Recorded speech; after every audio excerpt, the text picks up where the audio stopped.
Dr. Paul Tinari. Paul, today you're going to talk to us about emotional sabotage. Yeah, emotional self-sabotage. Okay. First of all, let me just say that the number one reason that professionals fail in business is because of lack of emotional intelligence. They might have high cognitive intelligence, but their lack of emotional intelligence skills will undermine them all the time. Okay. So that being said, an important statement that everyone should remember is that the mind cannot simultaneously hold within it a positive and negative emotion. Okay, hold on. So the key thing here is the mind simultaneously will never be able to handle an emotion that is positive and negative at the same time. Correct. So we will have a choice. Yes, you Okay. have a choice what you think about at each moment in time. It's Okay. your choice, right? So if you fill your mind with a negative emotion, and let me just state here, one of the most powerful negative emotions out there that will sabotage you every time is fear. Okay, that's going to be another podcast. Then, and one of the most powerful positive emotions that will help you in your career is positive desire. Okay. Right? Now, if you fill your mind with fear, you cannot manifest a positive desire. It will self-sabotage the manifestation of a positive emotion. Okay, great. So Paul, let's say as an example, someone's a manager and they have to deal with a problem employee and that they're angry at them.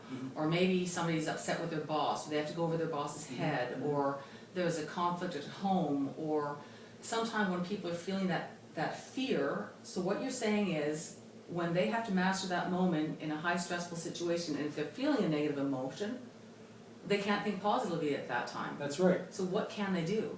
Well, what they've got to do is self-identify what they're feeling. In other words, know yourself, as Socrates said. And if you're filled with fear, like for example, I have a problem employee, I wrote him a letter criticizing some aspect of his behavior. I am about to be evaluated by my boss next month, right? And this employee is going to sabotage my evaluation. They're operating out of fear, Okay. right? So the important thing is to focus on the issue at hand. Why is this employee giving a problem? Now, don't even think about your evaluation next month. Put that out of your mind completely and say, let's see if I can find common ground here. Perhaps he's having difficulty at home, right, with his spouse. Maybe he's having difficulty with his children. Maybe he has a health problem. So in essence is being aware that you're feeling something negative, and a negative emotion or a fear emotion. If you can feel that emotion, the idea is to quickly stop, because if you're feeling something negative, you can't think clearly in a positive method. That's right. So you could turn your brain to think about the reasoning behind why they're upset, or anything, just take your brain off your own negative emotion. Positive desire.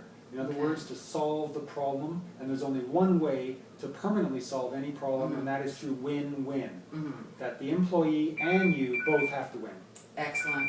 Thank you, Paul Tinari. Until next time, thanks for watching.